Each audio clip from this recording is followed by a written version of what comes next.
આ કહેવાય ને કે જે આપણામાં દુર્ગુણો એને બહાર મૂકીને આવવાનું છે, ગેટની બહાર. ચપ્પલ બહાર મૂકીને આવો છો ને તો ચપ્પલ સ્ટેન્ડની બાજુમાં છે ને આ બધી વસ્તુ મૂકીને આવવાનું. અહંકાર ને જે પણ વસ્તુ છે ને કે હું આ છું, હું મોટો શેઠિયો છું, બિઝનેસમેન છું, હું મોટી શેઠાણી છું, ને આ છે ને ઓલું છે, એ બધું બહાર મૂકીને આવો. અને પછી એક ગુણ બીજો આ જાણી લેજો કે આજે હું આ મંદિરમાં પહેલો દિવસ છે મારો, તો અહંકાર આવશે ક્યારે? જેટલા પણ ભક્તો છે ને એ બધા ભક્તો મારાથી વરિષ્ઠ છે અને હું બધાથી નિમ્ન છું, નવો છું. અને આ કહેવાનું નથી, જીવનમાં ઉતારવાનું છે. ભક્તો, મારા જીવનમાં પણ આ વસ્તુ નથી, પણ હું પ્રયાસ કરું છું, કોશિશ કરું છું કે બધા જીવોને પ્રેમ કરીએ. અને જેટલા પણ જીવો છે એ બધા ભગવાનના અંશ છે. દરેકના હૃદયની અંદર ભગવાનના દર્શન કરવા જોઈએ. દરેક વ્યક્તિ પૂજનીય છે. કદાચ કોક આપણને પગે પડે છે, આપણને એમ લાગે છે મને પગે પડે છે. નો, આપણા હૃદયમાં રહેલા પરમાત્મા ભગવાનને ઈ ભક્ત પગે પડે છે. તો શું આપણું કર્તવ્ય નથી બનતું કે આપણે પણ એના હૃદયમાં પરમાત્મા છે તો એને પગે પડીએ? તો ગુણોને લાવો, સુધારો જીવનની અંદર. જયદેવ ગોસ્વામીની કથા જે મેં અટકાવી દીધી હતી, પણ આપણા ગુણોને લાવવાના છે. ત્યારે જ આપણે ભગવાનનું કીર્તન કરશું. અમાનીન માન દેન, જ્યારે કોઈ આપણને માન ન દેતું હોય અને એને પણ આપણે માન આપશું. સંસારના બધા જીવોને આપણે જ્યારે માન આપશું ને, ત્યારે ચૈતન્ય મહાપ્રભુ કહે છે કીર્તનીય સદા હરિ. ત્યારે જ તમે સદાની માટે કીર્તન કરવા માટે યોગ્ય બનશો. ત્યાં સુધી નો, ત્યાં સુધી કંટાળો આવશે. ત્યાં સુધી શું થશે? અંદરના મણકા તો ઓછા ફરશે, બહારના મણકા કે ક્યારે ફટાફટ નીકળે. બસ હોળ પૂરી થાય, ખિલ્લો ક્યાં છે? બસ આ જ રહેશે. એટલે બોજ આપણને એમ લાગે ને, જેમ ભગવાને ગોવર્ધન પર્વત, એમ આપણને એમ લાગે હોળ માળાનો બોજ મને ગુરુ મહારાજે આપ્યો છે. અમુક તો 12 વાગ્યા સુધી ખેં ખેં કરે, હોળ પૂરી જ ન થાય. પણ જ્યારે સાધુ સંતોને ભક્તોને જ્યારે તમે આદર માન અને સન્માન આપશો ને, ત્યારે તમારી માળા છે ને 6 વાગ્યા પહેલા પૂરી થઈ જશે, અને બીજી તો એક્સ્ટ્રા. આ એક કહેવાય ને કે એક ગુણ છે સૌથી મોટા મોટો. તો જયદેવ ગોસ્વામીને તો કુવામાં નાખી દીધા. અને ઓલો રાજા છે ને, એ જે રાજ્યનો જે રાજા, એ વનની સૈર કરવા માટે ગયો. અને એ રાજા જોઈ રહ્યો છે કે આવા સુમસાન જંગલની અંદર કોણ હરિનું નામ લઈ રહ્યું છે, કોણ પ્રભુનું નામ લઈ રહ્યું છે.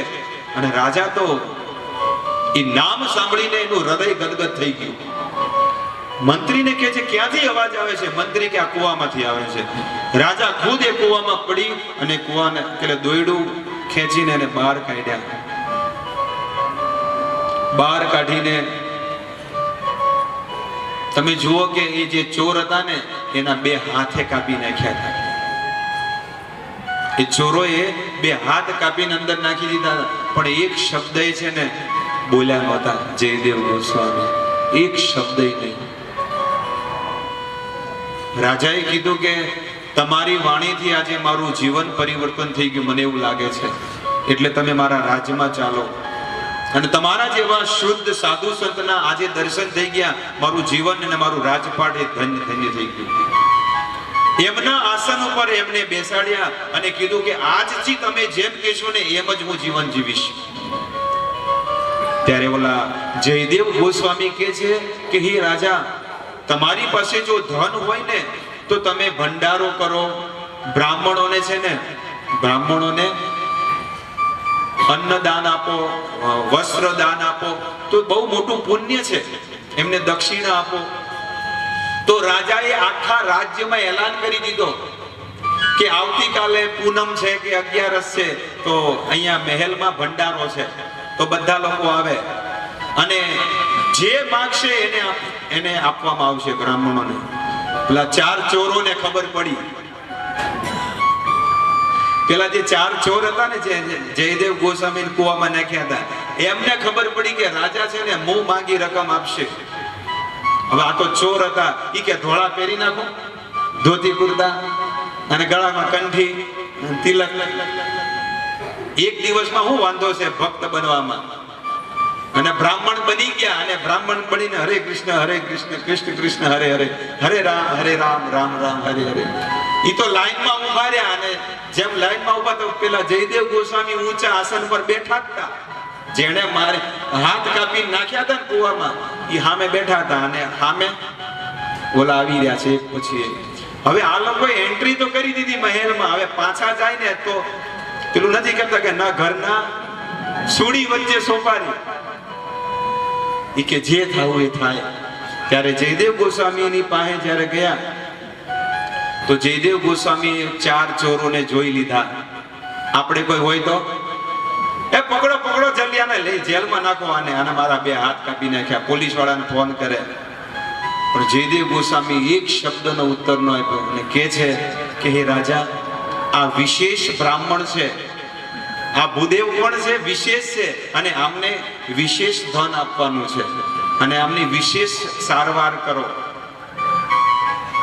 એટલે રાજાએ એલાન કરી દીધો કે સિપાહીઓ અહીંયા આવો, કે આમને મારા મહેલમાં લઈ જાઓ વિશેષ, અને 56 ભોગ ખવડાવો, જે એકદમ વિશેષ સુવિધા અમને આપો, વીઆઈપી. આપણે નથી જન્માષ્ટમીમાં આપતા, એમાં આમને કે વીઆઈપી સુવિધા આપો. 4 ચોર કે આ કેમ આમ કરી રહ્યા છે? જયદેવ ગોસ્વામીને એમ કે આ વ્યક્તિ કેમ આમ કરી રહ્યો છે? લગતા है खिला पिला के हलाल करने वाला है. પેલું કહે છે ને હિન્દીમાં, ખિલા પિલા કે હલાલ કરને વાળા है. એ કે પહેલા ખવડાવશે ને પછી બરોબરના સાબુક ને પટ્ટા મારવાના છે, એમ લાગી રહ્યા છે. પછી ઓલા જે સિપાહીઓ હતા એ વિચાર કરે છે અને પૂછ્યું ઓલા 4 ચોરને કે આટલા બધા બ્રાહ્મણો હતા, કોઈની આટલી ખાતિરદારી નથી કરી, તમને 4 જણાની આટલી બધી સેવા અને ચાકરી ને આટલું બધું, કે તમે કઈક વિશેષ છો કે શું? એ કે હા વિશેષ જ છીએ. તમને ખબર નથી, ઓલો જે બેઠો છે ને સિંહાસન ઉપર, એના 2 હાથ અમે જ કાપ્યા છે. કેમ કાપે ખબર છે? આ છે ને રાજાના મહેલમાંથી ચોરી કરીને આવ્યો હતો, એટલે અમે એના હાથ કાપી નાખ્યા અને એને કૂવામાં નાખી દીધો. આ રાજાને ખબર પડે ને એટલે અમને અમારી આ સેવા કરવા આટલી બધી મહેનત કરી રહ્યો છે. જો શું કીધું કે અમે એના હાથ કાપ્યા, પણ કેમ? કારણ કે આ ચોરી કરીને આવ્યો હતો, અને અમે રાજાને કહેવા જઈ રહ્યા હતા, એટલે અમે જેને કૂવામાં નાખી દીધો, અને આ બહાર આવ્યો છે એટલા માટે એને બચાવ માટે, પોતાના બચાવ માટે, કે કદાચ મને રાજા છે ને બહાર કાઢી ન નાખે ને, અને મારા 2 હાથ કપાઈ ગયા, મને ખાવાનું કોણ આપશે? બસ આટલું જ કીધું. એ જ મહેલની અંદર ધરતી ફાટી ગઈ, અને 4 ને ધરતીમાં હમાઈ ગયા.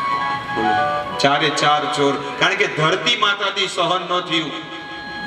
જ્યારે આવો અધર્મ જો કોઈ કરે ને, એક ભક્તની ઉપર જ્યારે ખોટું આક્ષેપ લગાવે ને, તો ધરતી માતાથી સહન ન થયું, અને 4 અંદર પડી ગયા.